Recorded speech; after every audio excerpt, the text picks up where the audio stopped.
On the morning of June 19th, 2026, a park ranger near Independence Hall in Philadelphia noticed a black BMW parked where it shouldn't have been. Then came a sound from inside the car, a woman's voice telling the man with her that he was going to hurt her. When officers asked the woman in the back seat for identification, she handed over a card bearing the name Blair Tonzelli. There were two problems with this situation. Blair Tonzelli had been missing for more than 3 years, and the woman holding the card wasn't her. That piece of plastic would crack open one of the strangest missing persons investigations Philadelphia has seen in years. To understand why, we have to go back to a boarded-up house in Olney and to a woman the city had already forgotten. Blair Tonzelli attended Archbishop Ryan High School in Philly, according to her own Facebook page. Her mother passed away when Blair was 18, and sometime after that, Blair drifted from her family. By the time she vanished at 35, Tonzelli was estranged from her relatives, though she had a son she talked about often. By then, her world had narrowed to Kensington, the center of the city's opioid crisis. She struggled with addiction and cycled in and out of jail on a variety of charges related to her addiction. For a stretch, she lived in a house on Wensley Street with a friend named David McCarty, a man in his 70s, part of a circle of people on the outskirts of life that looked out for one another. Tonzelli carried a severe drug-related wound that ran from her armpit down to her knee. McCarty said he changed the dressing and applied ointment twice a day, and that she needed daily medication to keep the infection down. He'd lost count of the times he'd gotten her into a hospital, and he claimed that she couldn't survive without her medication. McCarty noticed that Tonzelli would vanish for stretches at a time, usually in the company of a man from Olney who sold pot. She told him she was going to visit someone named Raymond, and detectives came to believe he was almost certainly Raymond Horsch, better known as R.C. He was a convicted drug dealer who lived in a twin house on West Chew Avenue with his adult son, Eugene. The elder Horsch made his name producing disturbing adult films and novels, and his catalog was unsettling even by the loose standards of that industry. His work fixated on serial killers and the exploitation of women struggling with addiction, and he often cast women he found on the streets of Kensington. And to put it in some perspective on how prolific and widely known the elder Horsch was, he has a fairly substantial Wikipedia page dedicated to him.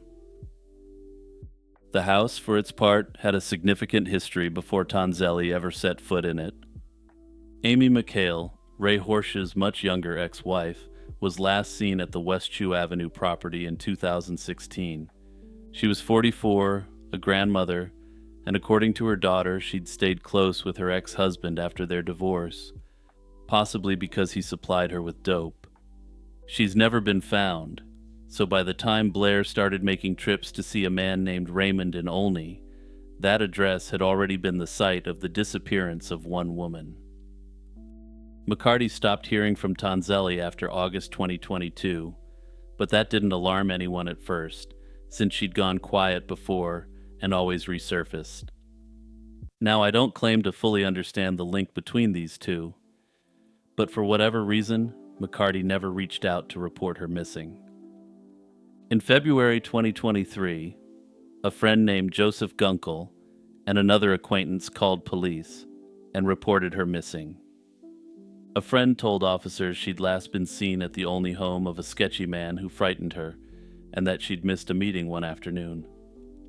Nobody in her circle, which ran from Philly all the way down to Florida, had heard from her since. The Federal Missing Persons Database would eventually list her date of last contact as February 21st, 2023, though the people who knew her believed the real trail went cold months earlier. And then, essentially, nothing happened, and Gunkel said police never followed up with him. There was no search of the Olney house in connection with her case, and her mysterious disappearance attracted no public attention. Tonzelli was a woman with an addiction, and a criminal record, missing from a neighborhood where people slip through the cracks every week, and her case sank without a ripple. Notably, her profile in the National Missing Persons Database wasn't created until late June 2026, more than 3 years after her friends first called police. The search of Eugene Horsch's BMW that morning got stranger by the minute. They reportedly found 2 weapons with obliterated serial numbers, plus coke, fent, and weed. There was also a cattle prod, switchblades, handcuffs, and a fake Drug Enforcement Administration badge featuring Eugene's own photo.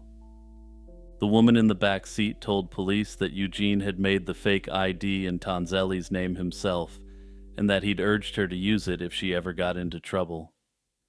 Eugene Horsch was jailed on firearms and drug charges with bail set at $500,000, and federal prosecutors soon filed their own case. At least 2 women told detectives they believed something bad may have happened to Tonzelli. One described Eugene Horsch as a sociopath with a violent temper. He'd never been violent toward her personally, she said, but he talked in ways that suggested he'd hurt other people. He also once allegedly claimed he knew the 3 chemicals needed to melt remains, and that he could reduce a body until it was small enough to flush down a toilet. The same woman said Tonzelli had worked in the Horsch house as a home healthcare aide, that she and Eugene had fallen out over money, and that he still had access to a Cash App account in her name. Those statements gave local and federal investigators what they needed, and for more than a week they worked through the boarded-up house. Officers recovered several fake IDs in Tonzelli's name, along with her bank card, weapons, various substances, vats of unknown chemicals, and a 55-gallon drum. They also found urns that appeared to hold cremated remains, at least some apparently belonging to Horsch family members.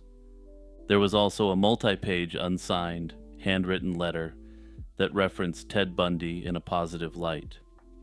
Investigators were reportedly weighing whether that letter was a confession or something less grounded in reality, given the elder Horsch's literary output.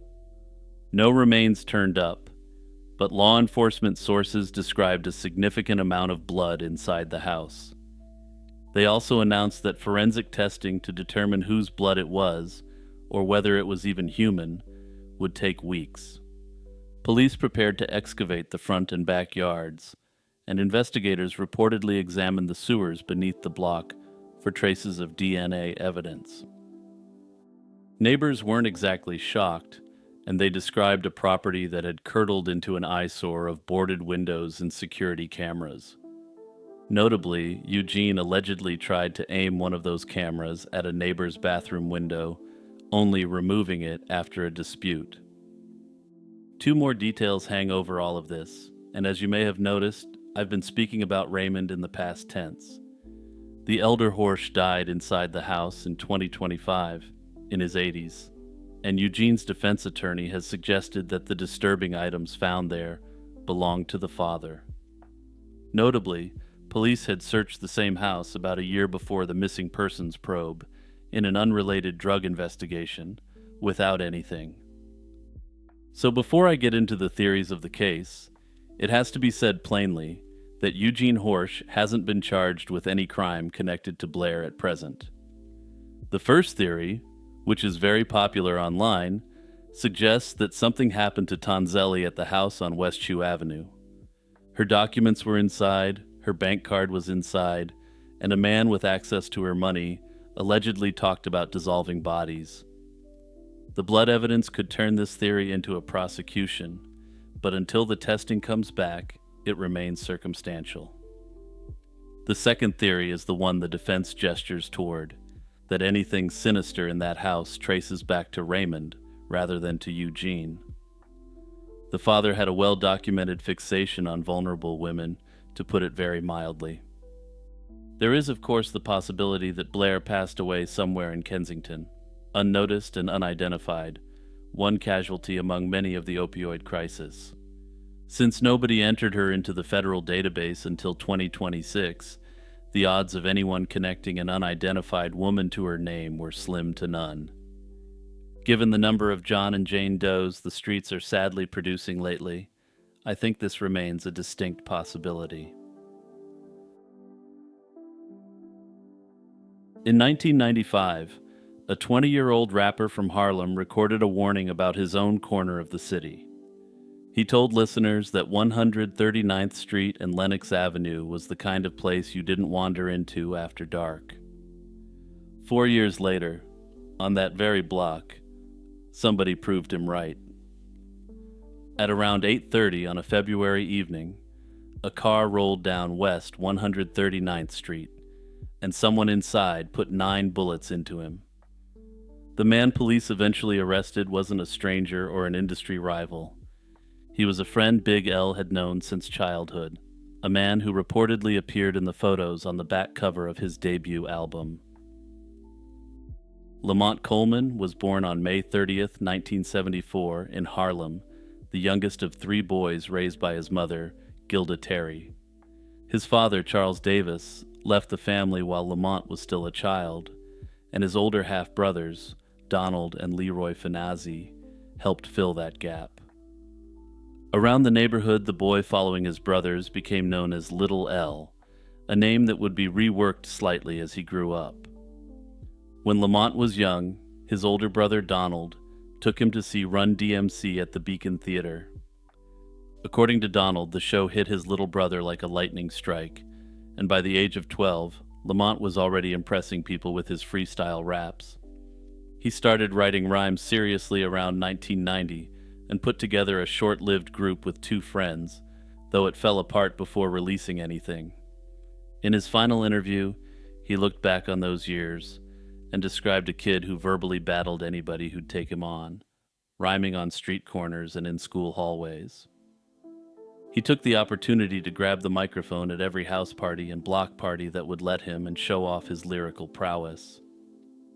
What mattered to him most was that people on the block had stopped saying Little L and started calling him Big L, because everyone thought he was going to be big time one day. The real break came in the summer of 1990 at a record shop on 125th Street. Lord Finesse, a Bronx rapper with a growing reputation, was signing autographs when a teenager stepped up and asked to rhyme for him. And while you may not know the name, he's the rapper who was sampled on Fatboy Slim's 1998 mega hit The Rockefeller Skank, but I digress. Finesse listened, was impressed enough to swap phone numbers, and before long the kid from 139th Street had been pulled into Finesse's circle, which included Fat Joe. In 1992, L had already made his first appearance on an album, the same year he graduated from high school. That same year, he also won an amateur freestyle rap battle competition, beating out 2,000 other contestants from around New York City. Big L quickly built a reputation as a specialist, the kind of rapper other rappers studied, even if he wasn't a household name.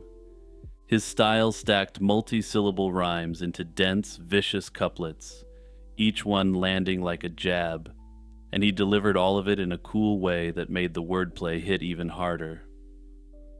Legendary rapper Nas later admitted that hearing L on tape scared him because he couldn't imagine having to compete with someone rhyming at that level.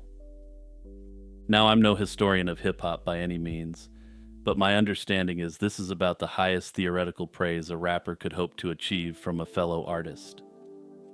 Columbia Records signed him in 1993, and his first promotional single, Devil's Son, was dark enough that he later described it as one of the earliest horrorcore records. His debut album, Lifestyles of the Poor and Dangerous, arrived in March 1995, with its cover shot right on his home corner of 139th and Lenox. The album is also notable because it featured a young Jay-Z on a track as well, and that connection to Jay-Z would be important going forward.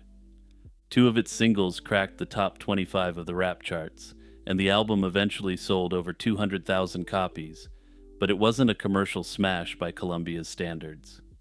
In early 1996, Columbia dropped him over creative differences, and L later said he'd felt surrounded by strangers who didn't understand his music. What may have snuffed out the career of other musicians became fuel for L, and he founded his own label and released a single called Ebonics that became an underground sensation. The hip-hop press ranked it among the best independent releases of the year, and the industry took notice all over again. Damon Dash, the CEO of Rockefeller Records, offered him a deal, and Jay-Z later confirmed to MTV that signing L had essentially been finished business. In the words of Jay-Z, it was a done deal, halted only by what happened next, because L refused to sign on alone. He had a few friends who had been with him through the troubles with Columbia, and he wanted them signed along with him, as part of a group he'd lead called the Wolf Pack. Little did L know, he only had 1 week left, and no deal would ever actually be inked. On the evening of February 15th, 1999, Big L was on his home block near 45 West 139th Street, the same stretch of Harlem he'd grown up on and rhymed about. At around 8:30 p.m., according to the police account, a vehicle came down the street and a gunman opened fire. L was struck 9 times in the face and chest, and by the time he was transported to the hospital, he was already gone. He was cut down in the middle of what he called the danger zone, the corner he'd immortalized on his debut album, Steps from the Building Where He'd Been Raised. It's the kind of coincidence an editor would reject as too on the nose.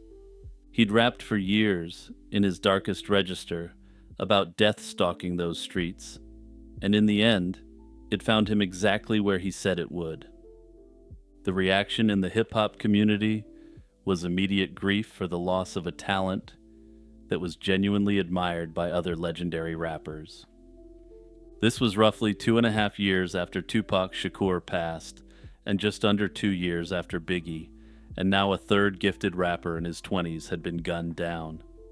The loss carried an extra sting because, unlike Tupac and Biggie, L hadn't been at the center of any publicized feud. There was no coastal dispute for the media to blame this time, and no obvious enemy waiting in the wings of the narrative. Whatever this was, it seemed like it had come from somewhere much closer to home. 3 months later, in May 1999, detectives arrested Gerard Woodley, a man from the same neighborhood who'd known L since they were kids. From the beginning, the police theory wasn't really about L at all. A department spokesperson said publicly that the shooting was quite possibly retaliation for something L's brother had done, or for something Woodley believed he'd done. That brother was Leroy Finazzi, known around Harlem as Big Lee, a man with serious street ties who was sitting in prison when L was shot. The case never made it to trial, and the Manhattan District Attorney's Office reportedly concluded it lacked sufficient witnesses tying Woodley to the shooting. Woodley walked, maintaining his innocence, and the investigation calcified into a cold case. Then the people closest to the case started slowly meeting violent ends, one by one. In March 2002, Big Lee was fatally shot in Harlem, reportedly just 2 blocks from where his little brother had been cut down 3 years earlier.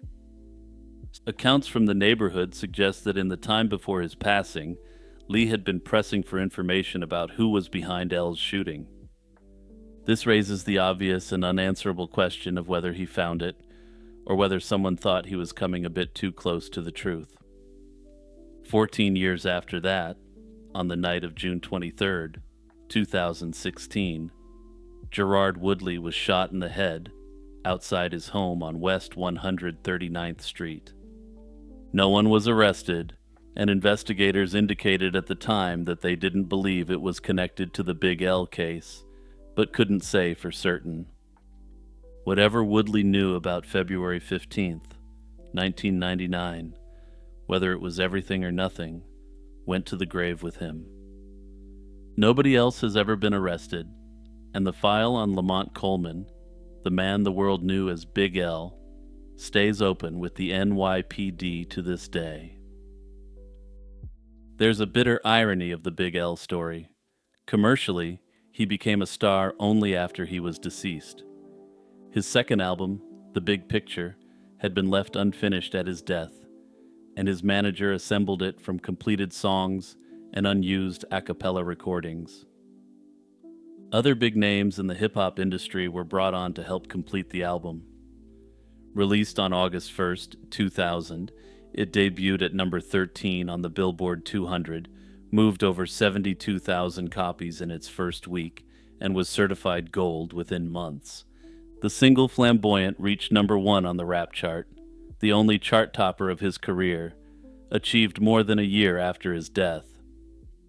In the years since, the tributes kept coming as Big L's technical proficiency came to be appreciated even more in the industry. Eminem honored him in the 2004 video for Like Toy Soldiers, where his face appears in the closing memorial alongside hip-hop's Fallen. Jay-Z spoke publicly about what might have been had L survived, saying that hip-hop in the 2000s may have looked completely different. Successive generations of artists cited him as the sharpest pen of his era, and critics have routinely placed him among the most technically gifted lyricists the genre has produced. So, in the end, we're left with the question of who ended Big L's life and why. Nearly 3 decades on, there are several competing answers, and none of them has ever been proven.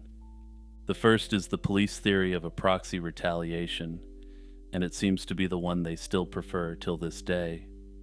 In this version, Woodley or someone aligned with him had a grievance against Big Lee, who was largely untouchable behind prison walls, so that debt was collected from the brother who was reachable on the block.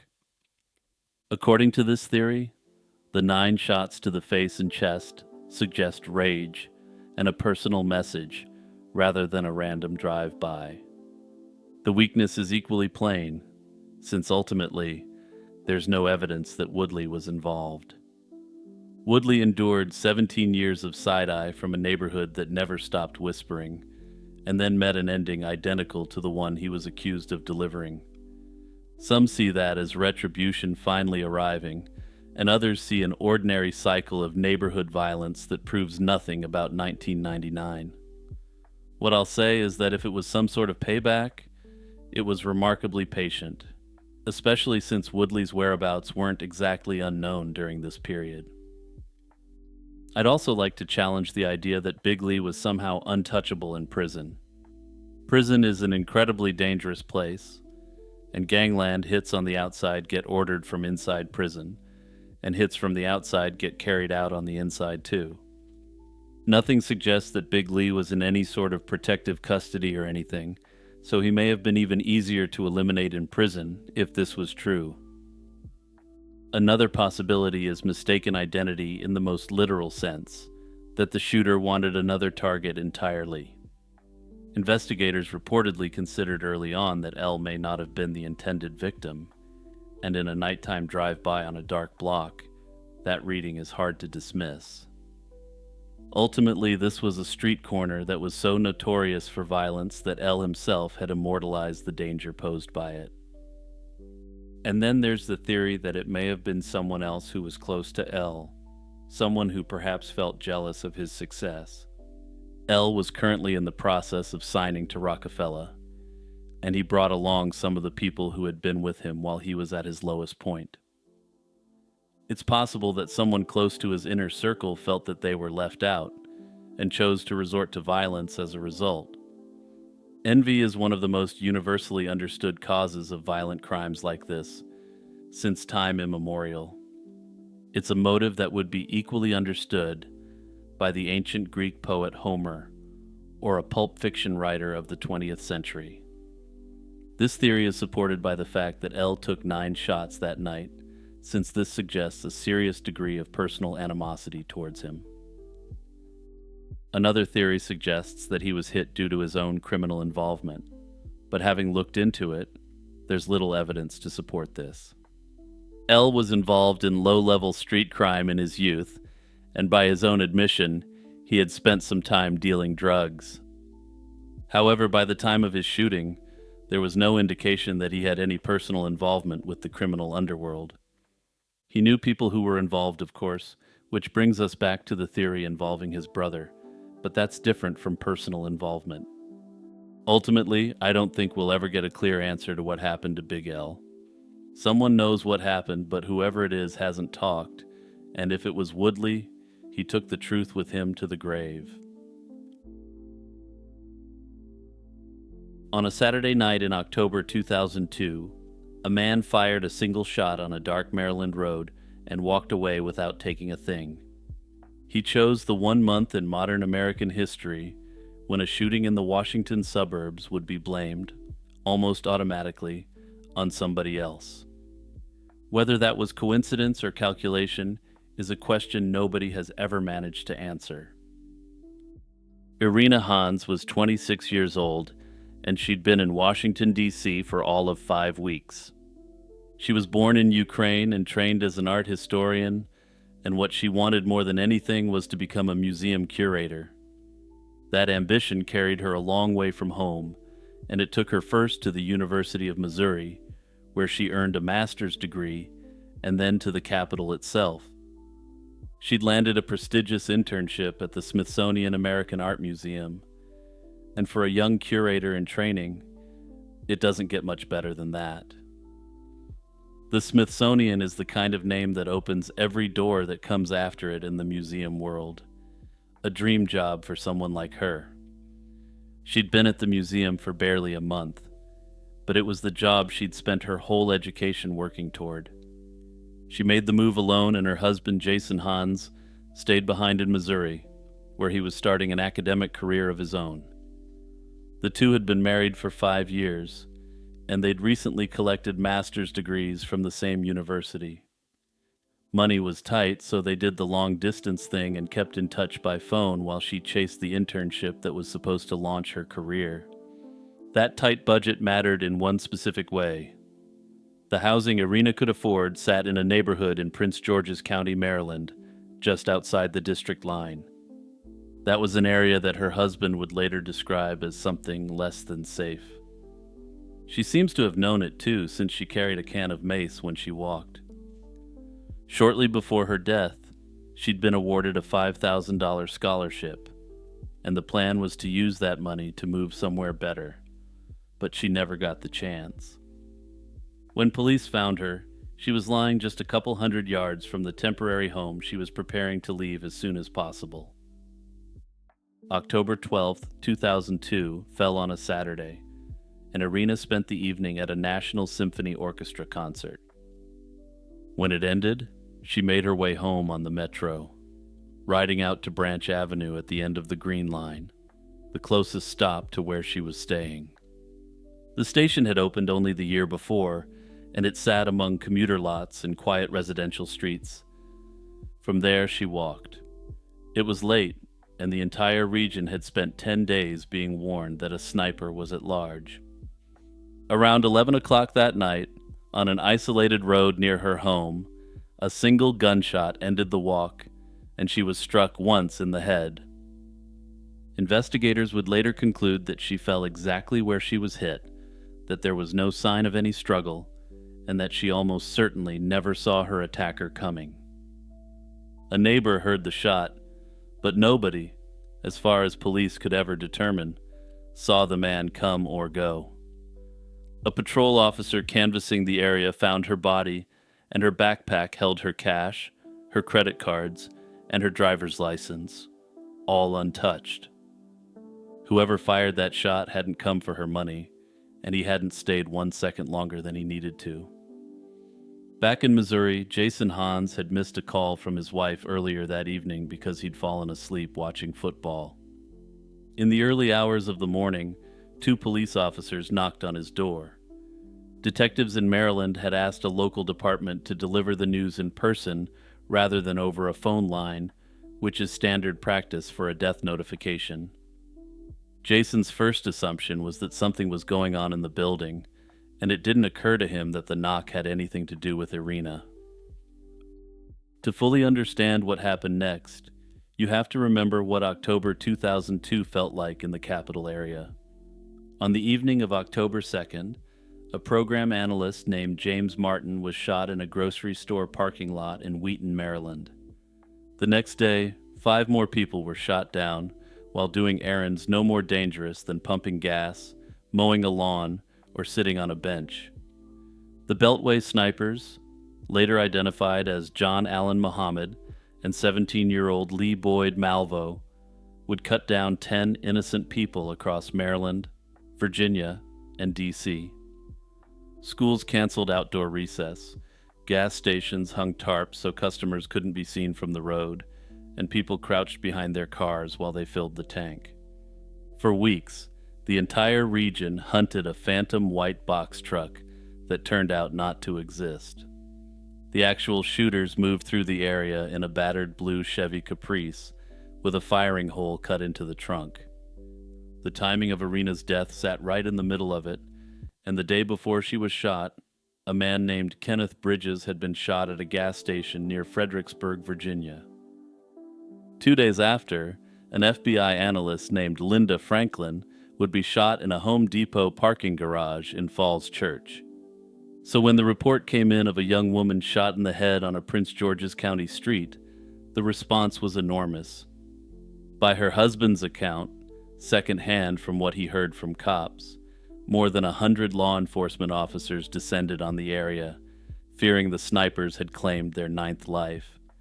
The sergeant who worked her case would later say that at first, every pattern from the other sniper shootings seemed to fit. For the first few months, this would be the theory of the case that detectives would work with, to the exclusion of all others. But investigators unwound that theory quickly once they actually started looking at the forensics. The caliber was wrong, the weapon was wrong, and the method didn't fit. It was noted that the snipers shot people in busy public places because they wanted their victims found, and the fear broadcast. Irina was shot at 11 at night on an empty road, with no one around to see it, which is the signature of someone who wanted the opposite. By early 2003, forensic testing on the bullet had confirmed what detectives already believed, that the attack was almost certainly unrelated. That ruling brought a cruel side effect, because it meant that her case functionally hadn't been investigated at all. It had been caught up in the manhunt for the Beltway snipers, meaning that for the crucial first months, it was assumed that when the two were caught, Irina's case was resolved. With the sniper theory buried, detectives had to start over and rebuild the case around Irina herself, her movements, her habits, and the people who'd crossed her path. After months had passed, what they were left with was close to nothing, and there were no eyewitnesses at all. The only person who registered the crime as it happened was a neighbor who heard the shot, what investigators call an ear witness. The scene gave up no DNA and no fingerprints that could point the cops in the right direction. As for motive, robbery was off the table, since her valuables never left her backpack. Perhaps unsurprisingly, Irina's own personal life turned up no relevant history whatsoever, which tracks given that she was a bookish, aspiring museum curator. She had no criminal record, no feuds, and absolutely no connection whatsoever to anything dangerous, perhaps beyond her neighborhood. Now I know some of you will be saying, what about the husband? And detectives did their due diligence on Jason Hands. He was in Missouri when his wife was shot, hundreds of miles away, and a background investigation turned up nothing that connected him to it. Everyone agreed that there was no marital turmoil at all, and his finances were investigated for any unusual activity, but nothing ever turned up. The police confirmed that he was ruled out very quickly, and he was never considered a suspect at any point in the investigation. That left exactly one thread. About 3 weeks before the shooting, a man in the neighborhood had approached Irina and tried to ask her out. This was an encounter that reportedly left her deeply unsettled, since the man was very aggressive. When detectives canvassed the area, they found that the same man had approached practically every young woman in the neighborhood, trying to get their phone numbers. None of them described him as violent or explicitly threatening. but he was extremely persistent in a way that was implicitly aggressive. Police named him a person of interest, and then ran into a wall because absolutely nobody could tell them who he was.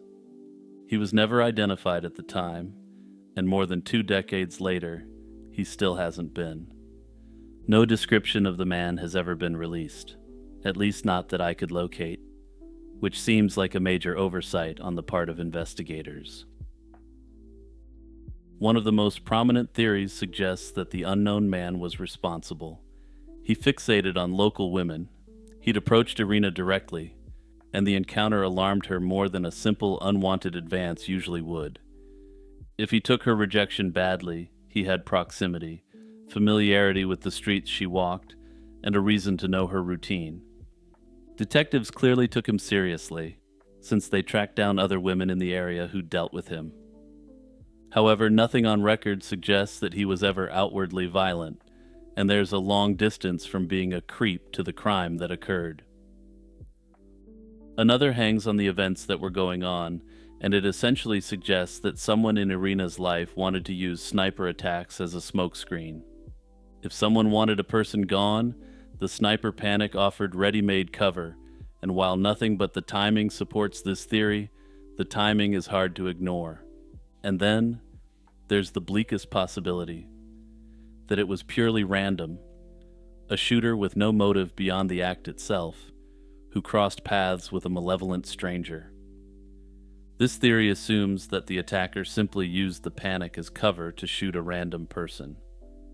Truly random attacks are the rarest kind on paper, but they're also the ones that leave cold case files looking exactly like this one. It would explain why no connection to Irina has ever surfaced, and it's also the version detectives can do the least with from a practical standpoint. Hey everyone, it's Jimmy with my usual quick reminder to ring the notification bell and turn on all notifications. Also, don't forget to hit that share button and send this video to your friends and family members who enjoy true crime content and mysteries. Within a day or two of a 14-year-old vanishing from a Navy base in South Carolina, someone working at a nearby construction site came across clothes lying along a road. It was a brown and white striped shirt and a pair of white pants, dropped 5 or 10 feet apart. They weren't torn, and there wasn't a drop of blood on them or anything to suggest foul play. They matched what Kevin McClam had been wearing when his mother said goodnight to him around 1 in the morning. He'd been at home playing video games, 3 days shy of his 15th birthday, and the last thing he told his mother was that he wanted to keep playing. Kevin was born in Indianapolis, Indiana, on April 2, 1982. His stepfather served in the United States Navy, which meant packing up and relocating whenever new orders came through.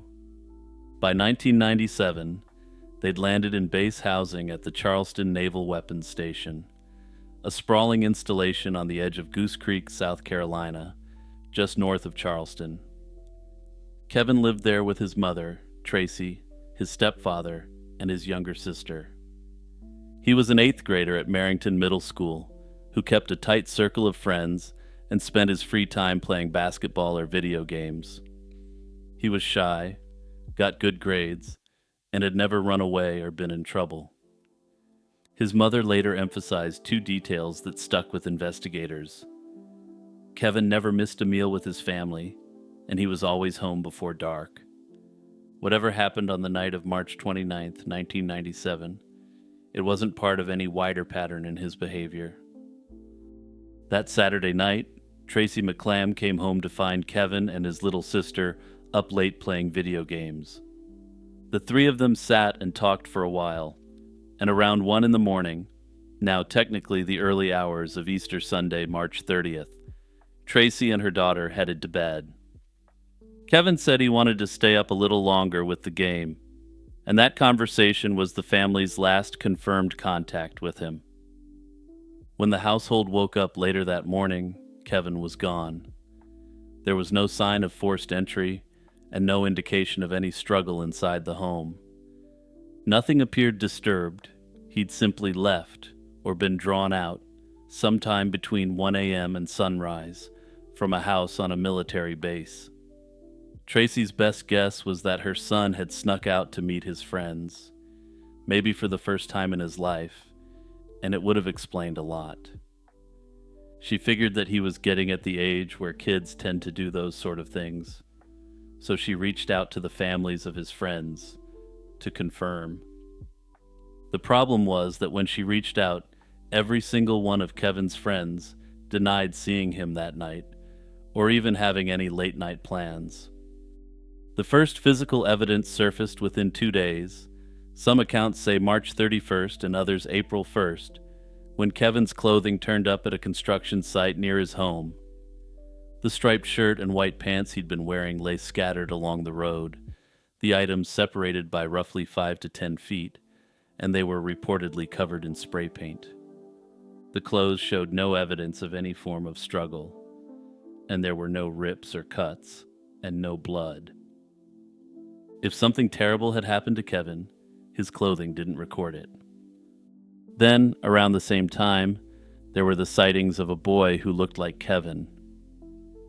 During the afternoon of March 30th, technically the same day Kevin disappeared, witnesses reported seeing a person matching his description. He was walking along a dirt road near a construction site, and the figure was wearing only boxer shorts and sneakers. He appeared to be alone, uninjured, and under no visible duress beyond his odd dress. 2 additional witnesses reportedly saw someone who looked like Kevin at the McDonald's on the base, once on March 31st, and again on April 1st, alone both times. If those witnesses really saw Kevin, he was alive and moving around the base for up to 2 days after he left the house. The initial investigation produced plenty of motion and no answers. Kevin was classified as an endangered missing person, and over the years investigators reportedly chased sightings as far away as Florida and California. In 1998, the family left South Carolina, eventually settling in Georgia and leaving the base and the unanswered question behind them. For 8 years, that was where things stood. And then, in May 2005, a television station out of Colombia aired a fresh story about the case as part of a series on unresolved mysteries. Credible tips started arriving, and agents with the Naval Criminal Investigative Service later acknowledged that the broadcast played a real role in what happened next. In January 2006, NCIS staged a news conference on a basketball court, described as one of the last places Kevin was reported seen. A special agent announced that the case was no longer a missing persons investigation, and that they believed that Kevin had met with foul play. The agent said publicly that someone was lying, that someone knew more about Kevin's disappearance than they'd admitted. According to investigators, new forensic evidence suggested Kevin may have known the person responsible for whatever happened to him. The agency committed serious resources to Kevin's file, hoping to resolve the case once and for all. A cold case unit from Washington, D.C. was assigned to stay in the Charleston area until the case closed, and a reward was offered for information leading to a conviction. One agent told reporters the unit had built its reputation solving cases other people considered unsolvable, a claim that would sadly not come true here. In October 2006, investigators conducted a search for Kevin's remains in the Goose Creek area, but they found nothing. Then, in December 2006, came the name that everyone thought meant the case would be wrapping up shortly. Investigators publicly identified 26-year-old Thomas McCardle as one of 3 suspects in Kevin's case. McCardle was already behind bars on an unrelated robbery conviction, and he would have been a teenager himself back in 1997. Investigators told reporters they weren't releasing the other suspects' names but expected more arrests within a month. However, those arrests never came, and the second name that eventually surfaced was Michael Moorcroft. He was a man who had allegedly bragged that he and McCardle were responsible for ending Kevin's life. Moorcroft later insisted he'd made the whole story up, attempting to win some sort of disturbing accolades from his friends. Investigators brought cadaver dogs to his childhood home, where the animals alerted to the possible scent of human remains beneath a shed. Police dug up the yard and found nothing of interest whatsoever. Neither Moorcroft nor McCardle was ever charged with anything connected to Kevin, and the case that was supposed to close within weeks of the announcement never closed at all.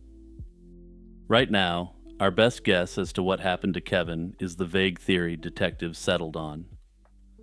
Under that framework, Kevin met with foul play at the hands of someone he knew, possibly other teenagers from the area.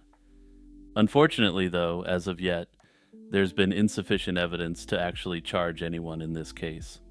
Personally, I think this is a case that needs a lot more attention, and with the right amount of publicity, I think it could be solved.